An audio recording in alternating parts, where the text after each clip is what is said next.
A few weeks ago, I watched a movie called The Coffee Table. It's a 2022 Spanish language film available on Shudder, and maybe elsewhere, that had randomly caught my attention and sat on my watch list for weeks before I finally pulled the trigger on it.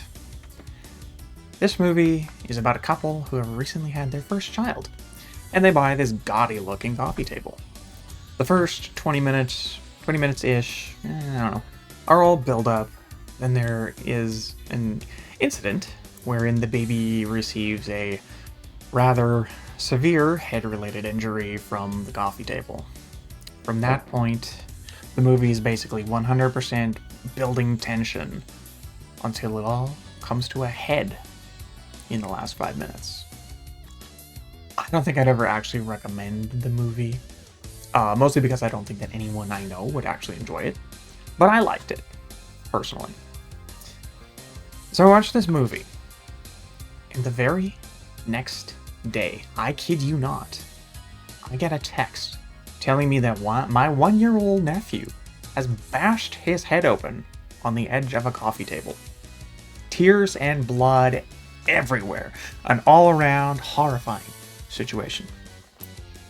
Though I make it sound worse than it was. The poor little guy had to get like 4, I think, stitches. And as I record this, he's still got a pretty wicked scar where an eyebrow used to be.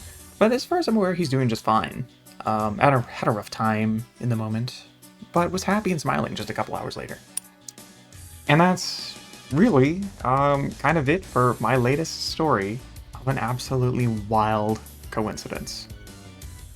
I watched a movie called The Demon Disorder the following weekend and wondered to myself if I ought to send out a warning to keep my nephew away from anything that might possess him, but figured, what are the chances of that, right?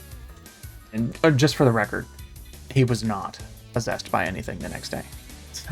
So it all worked out. Everything was fine. I don't have some kind of movie curse that is inflicted on my loved ones, thankfully. Alright, I think that's kind of the end of the story there, so thanks very much for watching this video. Hope you enjoyed it, and I'll see you on the next one. Bye-bye!